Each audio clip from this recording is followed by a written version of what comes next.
হায় হায়, নতুন গেঞ্জিটার এই অবস্থা। তুমি যে সেদিন নতুন গেঞ্জিটা আনলা না, তার কালারটা একদম নষ্ট হয়ে গেছে। আসলে আমাদের নতুন জামা কাপড় একবার ধুলেই খারাপ হয়ে যায়, এর পিছনে কিছু কারণ আছে। মানে? আসলে প্রত্যেকটা জামা কাপড়ের পেছনে অথবা সাইডে এইরকম একটা ট্যাগ থাকে, আর এই ট্যাগে কিন্তু অনেক ধরনের সিম্বল দেওয়া থাকে, যে সিম্বলগুলো আমরা কোনোভাবে খেয়ালও করি না, জানতেও চাই না যে কোনটার কি কাজ। তাহলে কিভাবে বুঝবো কোনটা কি?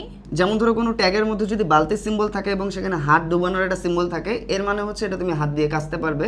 এবং যদি কোনো একটা স্কোয়ার শেপের মধ্যে রাউন্ড সিম্বল দেওয়া থাকে, এর মানে হচ্ছে ওই কাপড়টা তুমি রোদে শুকাতে পারবে না। আর যদি রাউন্ডের মধ্যে ক্রস দেওয়া থাকে, তার মানে ওইটা তুমি রোদে শুকাতেও পারবে না, রোদে মেলতেও পারবে না।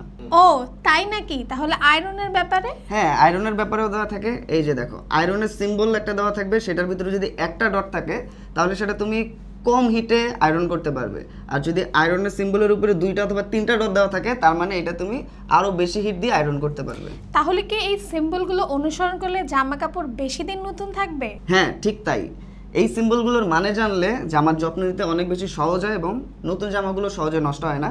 যেমন আমার এই গেঞ্জিটা দেখো, তুমি সিম্বলটা দেখলেই বুঝতে পারবে যে এটা সরাসরি রোদে শুকানো যাবে না। এটা যেহেতু তুমি সরাসরি রোদে শুকিয়েছো, এটার কালারটা ফেড হয়ে গেছে এবং এখানে লো হিটে আয়রন করার কথা বলা আছে, তুমি বেশি হিট দিয়ে ফেলেছো, এর কারণেই কিন্তু সুতোগুলো উঠে এরকম বুরবুরি বুরবুরি বের হয়ে গেছে।